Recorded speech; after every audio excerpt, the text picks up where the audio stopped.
नमो नमः फ्रेंड्स, मी आहे रुपाली आणि आर्ट डोअरमध्ये तुमच्या सगळ्यांचं खूप खूप खूप स्वागत. आज आहे आषाढी एकादशी आणि आपण करूयात साबुदाण्याची खिचडी.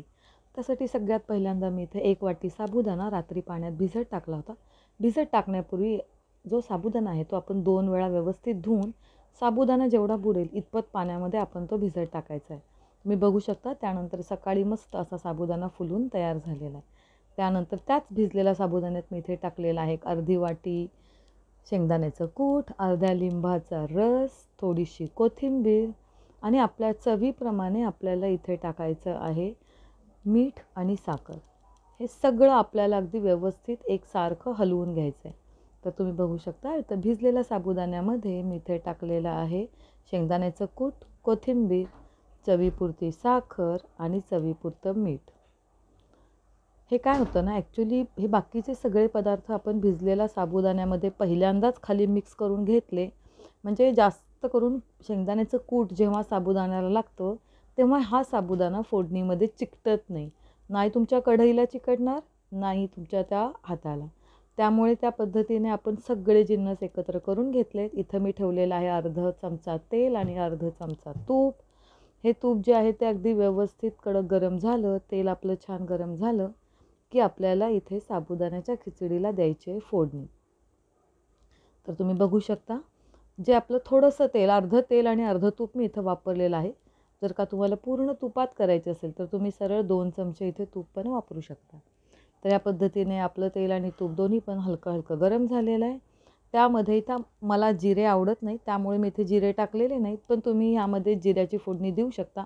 मी डायरेक्ट इथे थोड्या 2 मिरच्या ह्या बारीक व्यवस्थित कट करून त्या तेलामध्ये परतून घेतल्यात. आणि आता आपला जाणार आहे मेन इन्ग्रेडियंट आणि ते म्हणजे उकडलेला बटाटा. बटाटा उकडून त्याच्या बारीक फोडी घेऊन तो पण आपल्याला ह्या तेलामध्ये हलकासा परतून घ्यायचा आहे. एकदम हलका 1 ते 2 मिनिट आपण बटाटा ह्या तेलावरती परतून घेतल्यानंतर आपण जे साबुदाण्याचं सगळं मिश्रण एकत्र करून ठेवलं होतं ते साबुदाण्याचं सगळं मिश्रण आपण इथे परतलेल्या बटाट्यामध्ये टाकून खिचडी आपली छान परतून घेणार आहोत. बघा, मी तुम्हाला म्हटल्याप्रमाणे ह्या साबुदाण्याला अगोदरच शेंगदाण्याचं कूट, मीठ, साखर हे सगळं आपण लावून घेतल्यामुळे ते साबुदाणे एकमेकांना चिकटत नाहीत. प्रत्येक साबुदाणा हा आपला छान वेगवेगळा राहतो. हे साबुदाणे टाकल्यानंतर आपला गॅस आपल्याला करायचा आहे फुल. मोठ्या आचेवरती आपल्याला एक सलग साबुदाण्याची खिचडी आपल्याला परतायची. जवळजवळ 2 ते 3 मिनटं आपण ही व्यवस्थित चांगली परतून घेतली की आपलं त्याच्यावरती ठेवायचं आहे झाकण वाफ येण्यासाठी. आता इथे आपण ऑलरेडी सगळे इन्ग्रेडियंट्स खाली टाकून घेतल्यामुळे इथे आपल्याला वेगळ्याने काही टाकण्याची गरज भासत नाही. तर तुम्ही बघू शकता आपला जो साबुदाणा आहे तो छान असा थोड्या वेळाने आपण एकसारखा परतून घेतलेला आहे.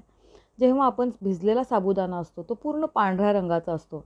हा परतला की तो जवळजवळ ट्रान्सफर रंगाचा होतो. त्याचा पूर्ण पांढरा रंग बदलून तो असं एकदम पाण्यासारख्या रंगाचा होतो आणि तिथेच आपण समजून जायचं की आपली खिचडी जी आहे ती व्यवस्थित परतलेली आहे. परतल्यानंतर आपण त्याच्यावर ठेवणार आहोत झाकण. हार्डली 2 ते 3 मिनटं आपण ह्याला वाफ देणार आहोत, कारण आपण अगोदरच खूप जास्त साबुदाणा परतल्यामुळे खिचडी आपली आहे रेडी. आणि या पद्धतीने आपली साबुदाण्याची गरमागरम आणि टेस्टी खिचडी आहे तयार. एन्जॉय.